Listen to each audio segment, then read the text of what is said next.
व्रत या बरमावस बस।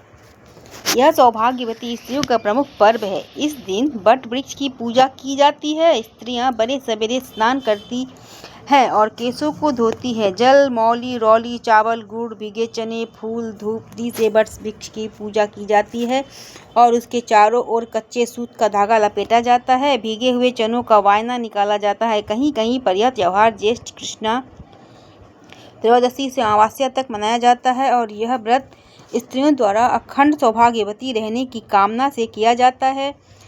सुहागिन नारियां नहा धोकर पूर्ण श्रृंगार करके और सुंदर वस्त्राभूषण पहनकर प्रायः सामूहिक रूप से पूजा करने जाती है। वट वृक्ष के तने पर जल चढ़ाकर रौली के छींटे लगाए जाते हैं और पूजन के लिए लाई गई सभी सामग्री चढ़ा दी जाती है। घी का दीपक जलाकर कच्चे सूत के धागे को हल्दी में रंग कर वृक्ष के तने पर लपेटते हुए वृक्ष की 7 परिक्रमा की जाती है। यदि आपके आसपास बर का कोई पेड़ न हो तब भी निराश न हो, कहीं से यह एक टहनी मंगा ले अथवा दीवार पर वट वृक्ष को अंकित करके पूजा कर ले। पूजा आराधना में मुख्य महत्व भावना, श्रद्धा, विश्वास और आस्था का है। अतः आप दीवार पर बर के पेड़ का अंकलन करें अथवा वास्तविक वट वृक्ष का पूजन, इससे कोई अंतर नहीं पड़ता। इस अवसर पर सत्यवान सावित्री की यह कहानी कही और सुनी जाती है, जो मैं आगे बताऊंगी। मैं अभी कुछ पूजन सामग्री और बता रही हूँ जो मिथिला में ज़्यादातर प्रचलित हैं। आप अगर मिथिलानी हो तो ऐसा कर सकती हैं, या आप कहीं के भी हो, अगर आपकी श्रद्धा हो तो आप कर सकती हैं। जिसमें हमारी पूजन सामग्रियाँ होती है फूल, अक्षत, चानन जिसे चंदन कहते हैं, दूर्वादल, बेलपत्र, धूप, दीप, नैवेद्य, सामयिक फलक प्रधानता आवश्यक है, जैसे कि आम, लीची, केला, अंकुरी, बिसहारा के लिए दूध, बांस, नब डाली, 14 आब या 7 या बांस की बियानी, जो इसकी पहली शादी का पहला बार रहता है उसके लिए ज़्यादा कुछ किया जाता है। पहली बार जो पूजन करती हैं नई सुहागनी, इस दिन नवविवाहिता के लिए मिथिलांचल के लिए जो कुछ है, कन्या अमावस्या से पूर्व एक दिन जिनका विवाह नया विवाह हुआ रहता है, उन्हें नियम निष्ठा से नहा खाए, जिसको अरवा अरवाइन कहते हैं, जिसमें सब कुछ शुद्ध से बिना लहसुन प्याज का खाना बनाया जाता है उनके लिए और उन्हें अरवा अरवाइन खिलाया जाता है। उन नव दंपति को दंपति कहते हैं, लेकिन करती तो स्त्रियां ही है। सायंकाल सुहागन लोग की सब भगवती गीत गाती हैं और हल्दी धूप से गौरी का निर्माण करती है। मिथिलांचली ये रीति रिवाज है। जानिए, प्रातःकाल बरबगा के गाछ वृक्ष के पास पूजा करने जाती हैं। गौरी निर्माण करने के बाद उसमें 7 उड़ीद का बड़ा पका कर रख लिया जाता है और माटी का नाग नागिन वो भी बनवाया जाता है और साथ में ही एक पुतला बनाया जाता है जिसमें एक दूल्हा रहता है और एक दुल्हन रहती है। उस बर पेड़ के नीचे वहाँ उन दोनों की शादी करवाई जाती है। जो नव दंपति रहते हैं वहाँ उस पेड़ के नीचे वहाँ शादी करवाते हैं और उसमें 14 ना हो तो 7 भी हो सकता है। 14 बांस की नब डाली रखी जाती है।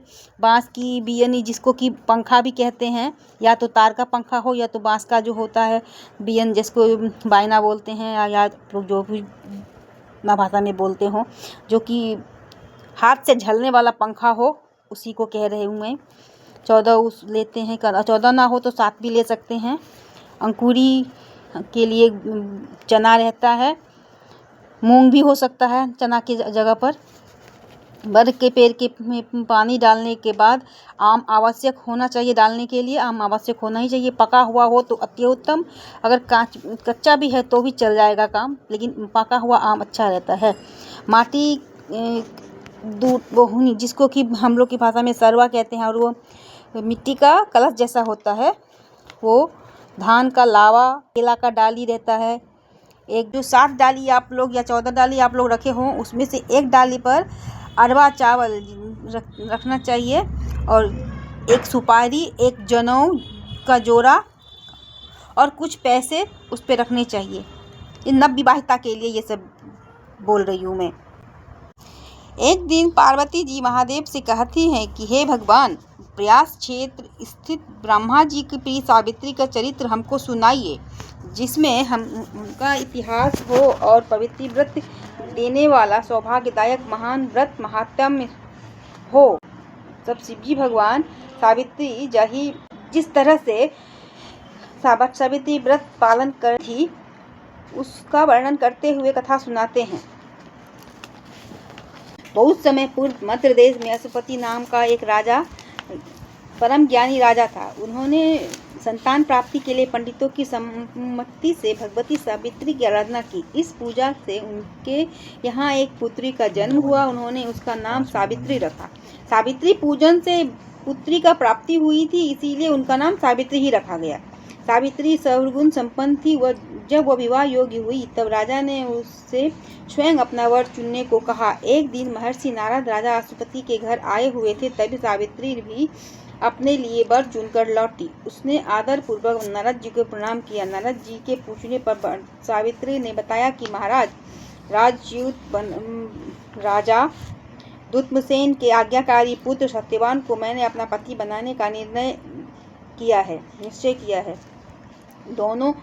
तीनों लोकों में भ्रमण करने वाले नारद जी ने उसके भूत, वर्तमान और भविष्य को देखकर राजा से कहा, राजन, अब तुम्हारी कन्या ने वर खोजने में निसंदेह भारी परिश्रम किया है। सत्यवान गुणवान और धर्मात्मा है। यह सावित्री के लिए सब प्रकार से योग्य है, परंतु उसमें एक भारी दोष है। वह अल्पायु है और 1 वर्ष के पश्चात वह मृत्यु को प्राप्त होगा। नारद जी के वचन सुनकर राजा ने पुत्री को कोई अन्य वर खोजने की सलाह दी, परंतु सावित्री ने दृढ़तापूर्वक कहा कि जिसे मैंने एक बार मन से पति स्वीकार कर लिया है, वह अब चाहे जैसा भी हो वही मेरा पति होगा। सावित्री के ऐसे दृढ़ वचन सुनकर राजा अश्वपति ने उसका विवाह सत्यवान के साथ कर दिया। सावित्री अपने पति और अंधे सास ससुर की सेवा करती हुई सुखपूर्वक वन में रहने लगी। नारद जी के कथनानुसार जब उसके पति के जीवन के 3 दिन बचे, तभी से वह उपवास करने लगी। तीसरे दिन उसने पितरों का पूजन किया। तत्पश्चात वह सत्यवान के साथ वन में जाने को उद्यत हुई। इसके लिए उसने सास ससुर से आज्ञा प्राप्त कर ली। सत्यवान लकड़ी काटने के लिए एक वृक्ष पर चढ़ा, परंतु शीघ्र ही सिर में पीड़ा होने के कारण नीचे उतर आया और सावित्री की गोद में सिर रखकर लेट गया। तभी सावित्री ने यमराज और उसके दूतों को सत्यवान का जीव निकाल कर ले जाते हुए देखा। यह देख वह भी उसके पीछे पीछे चल पड़ी। यमराज ने उसे समझाकर वापस लौट जाने के लिए कहा। सावित्री ने कहा, धर्मराज, पति के पीछे जाना ही स्त्री का धर्म है। पतिव्रत के प्रभाव और आपकी कृपा से कोई मेरी गति नहीं रोक सकता। सावित्री के धर्मयुक्त वचनों को सुनकर प्रसन्न होकर यमराज ने उसे वर मांगने को कहा। सावित्री ने अपने सास ससुर को दिखाई देने वाला वरदान मांगा। वर प्राप्त करके भी सावित्री ने अपने पति का साथ नहीं छोड़ा। यमराज ने दूसरी बार वर मांगने को कहा। सावित्री ने अपने ससुर के खोए हुए राज्य की प्राप्ति और अपने पिता के लिए 100 पुत्रों का वरदान मांगा। वर देने के बाद यमराज ने पुनः सावित्री को वापस लौट जाने को कहा, किंतु सावित्री अपने प्रण पर अडिग रही। तब यमराज ने उससे अंतिम वर मांगने के लिए कहा। सावित्री ने सत्यवान से 100 पुत्र प्राप्त होने का वरदान मांगा। सावित्री की पतिव्रत भक्ति और युक्तिपूर्ण वचनों के बंधन में बंधे यमराज ने सत्यवान के जीव को पास से मुक्त कर दिया। सावित्री को वर देकर यमराज अंतर्धान हो गए और वह लौटकर वट वृक्ष के नीचे आई। सत्यवान के मृत शरीर में पुनः जीवन का संचार हो गया। इस प्रकार सावित्री ने अपने पतिव्रत धर्म का पालन करते हुए ससुर कुल और पितृकुल दोनों का कल्याण कर दिया। मैं आप लोगों से एक और मिथिलांचल में प्रचलित कथा सुनाने जा रही हूँ, कृपया ध्यानपूर्वक सुने। हाँ, तो ये मिथिलांचल की प्रचलित कथा इस प्रकार है। प्राचीन काल में एक गांव में एक ब्राह्मण निवास करता था। उनकी पत्नी नित्य दिन खाना बनाने के बाद भात का जो मार पसता है, चावल का मार पसा कर एक बिल जैसा था, उस बिल में डाल दिया करती थी। और उस बिल में एक नाग और नागिन निवास करते थे। उनका उनका जो भी अंडा बच्चा होता था वो गर्म मार पड़ने के से नष्ट हो जाता था। एक दिन वो दोनों ने आपस में विचार किया कि जिस तरह इस ब्राह्मणी ने हमको निसंतानी बनाकर रख दिया है, अब मैं भी इसको निसंतानी बनाऊंगा। दोनों नाग नागिन वहाँ से निकल गए और गांव के एक रास्ता का किनारे एक बड़ वृक्ष के नीचे जाकर नीचे बिल बना के रहने लगे। बिल में रहने लगे। ब्राह्मण के 7 बालक थे। कालक्रम में उनके ज्येष्ठ बालक का विवाह हुआ। वो भार दौड़ संग ससुराल से दिया हुआ विदाई के साथ लौट रहे थे। जेठ का जो विकराल धूप होता है बहुत थका हुआ था और उस बरगाछ के नीचे विश्राम करने लगा।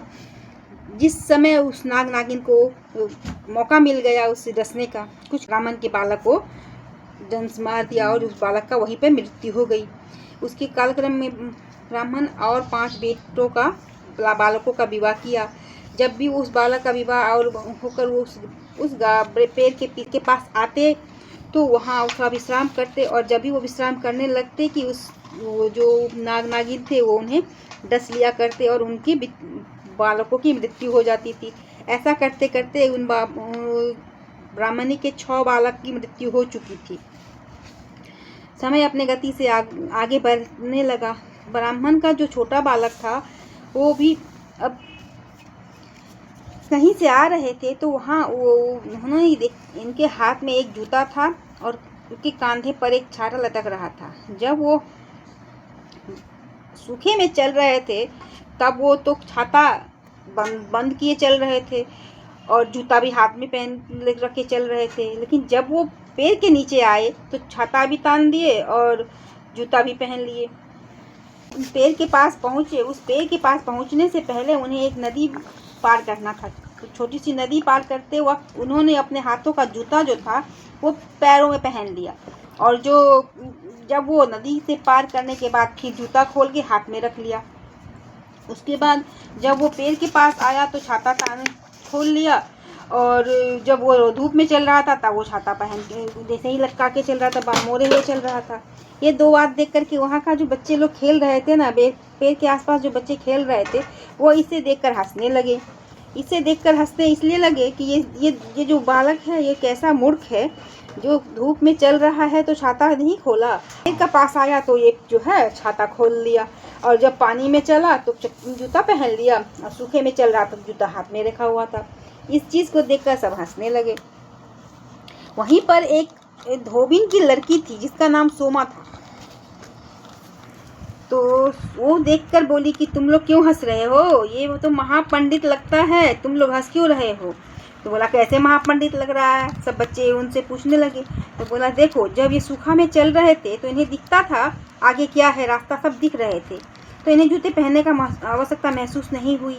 लेकिन जब ये नदी में उतरे तो इन्हें पता नहीं था कि आगे क्या है, तो इन्हें दिखाई नहीं दे रहा था, तो इन्हें जूता पहनना आवश्यक लगा। ठीक वैसे ही जब बाहर ये चल रहे थे तो इन्हें छाता ओढ़ने की जरूरत ना महसूस हुई, लेकिन जब ये पेड़ के पास आए तो इन्हें लगा कि कहीं कोई चील कौवा चटक न कर दे, इसीलिए वह इसे छाता तान लिए। तुम इन्हें मूर्ख मत समझो। इस बात को सुनकर वो ब्राह्मण वहाँ जो इन बच्चों के साथ और लड़की थी सोमा, उनकी बात सुनकर ये ब्राह्मण उनसे बहुत प्रभावित हुआ कि मेरे बिना बताए ही ये मेरे मन की बात संकेत को कैसे समझ गई। वो घर जब वापस आया तो उस महापंडित बालक ने वो उस धोबिन की कन्या से विवाह करने का इच्छा जाहिर की पिता के समीप। तो पिताजी ने मना कर दिया क्योंकि वो पिता नहीं चाहते थे कि वो सातवें पुत्र को भी खो दे, इसी कारण वो विवाह करने से मना कर रहे थे। लेकिन फिर भी ब्राह्मण ने धोबिन की कन्या से विवाह कर लिया। पिता उन्हें बताए कि उनके विवाह ना कराने का क्या कारण है, तो उन्हें 6 बालक को मृत्यु का जब समाचार वो जान गए ब्राह्मण से, तो उन्होंने भी इस बात को उस सोमा धोबिन से बताए कि मेरे 6 भाई ज्येष्ठ भाई की किस तरह मृत्यु हुई है, इसी कारण मेरे पिताजी मेरी शादी करने से इनकार कर रहे हैं। संयोग बस जिस दिन ब्राह्मण का बालक का विवाह का बाद बिदागरी दुरागमन था, गौना था, उसी दिन जैसे अमावस्या था और उस ग्राम की स्त्रियां वहां पेड़ के पास आकर के पूजन करने करने लगी। ये ब्राह्मण ये सोमा भी इस पूजन को देखी और जो सब लोग कर रहे थे उसे उन्हीं से पूजा की विधि सामग्री सब पूछ कर उसने भी उस व्रत को किया। इस अवसर का फायदा देखकर वो जो है नागिन भी 7वां ब्राह्मण के बालक को डसने का कोशिश के लिए नीचे उतरा। सोमा उसको आता देखी तो भी मुट्ठी से पकड़कर उसको अपने जांघ के नीचे दाब दी। यह देखकर नागिन दौड़कर सोमा के पास आई और कहने लगी, मेरा पति दीजिए। तो उस ब्राह्मण की बेटी धोबिन की बेटी ने कहने लगी कि मेरा मरा हुआ जेठ दीजिए। वो बोली, जब तक मेरा जेठ मरा हुआ नहीं देंगे, मेरे 6 जेठ मरे हुए जेठ को जब तक नहीं देंगे तब तक जो मैं आपके पति को नहीं छोड़ूंगी। ये बात कहते कहते हम लोग जो वो 7 माटी का बोहनी बनाते हैं उसमें जो बड़ लेके आए होते हैं उड़द दाल का, वो उसे चढ़ाते जाते हैं। और इसी क्रम में कहते हैं कि जब लाखों प्रयत्न के बाद नागिन को नाग का नहीं छोड़ रही थी सोमा, तब उसने उसे विवश होकर उसके 6 ब्राह्मण के पुत्रों को वापस करना पड़ा। ब्राह्मण का 6 बालक राम राम कह के जी उठा। तब ब्राह्मण जो धोबिन की कन्या जो थी जिसने नाग को अपने जांघ के नीचे दबा के रख लिया था उसे मुक्त किया। और उसी के बाद सब कहा जाता है कि अपना बोर लिया और मोर दिया। हम लोग की भाषा में कहने का मतलब ये है, जो आपका पति लीजिए और हम लोग का जो मरा हुआ है उसको वापस कीजिए। इस तरह से उस धोबिन की पुत्री ने सातवीं देवरानी ने अपनी 6 जेठानियों का सुहाग को वापस करवाया। और अपनी चतुरता से उसने अपनी 6 जेठानी का सुहाग वापस करवाया और उस ब्राह्मण का जो उजड़ा हुआ घर था उसे वापस से बसाया। ये इसी तरह यहाँ पे कथा ख़त्म होती है। और हम लोग के हाथ में जो बर का पत्ता रहता है, माथे में बर का पत्ता आज के दिन हम लोग लगाते हैं, तो हम लोग एक पत्ता को खोट करके फेंकते हैं। बोलते हैं जैसा ब्राह्मणी का पहले हुआ वैसा किसी को ना हो, जैसा ब्राह्मणी का पीछे हुआ उसका ऐसा सबको हो। जैसा ब्राह्मणी का पहले हुआ वैसा किसी को ना हो।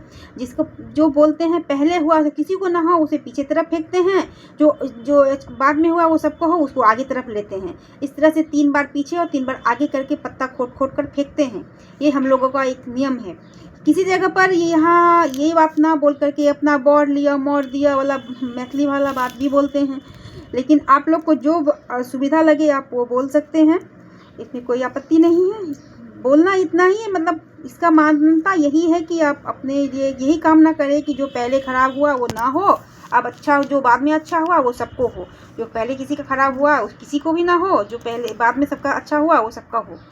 यही कामना के साथ, इसी विश्वास के साथ कि आपको ये कथा पसंद आएगी। मेरे चैनल को सब्सक्राइब करें और बेल आइकन को जरूर दबा लें। पसंद आई हो तो लाइक करें, और अगर कुछ आपको गलत लगा हो, कुछ अगर समझ में ना आया हो तो आप मुझे कमेंट कर सकते हैं। Thanks for watching.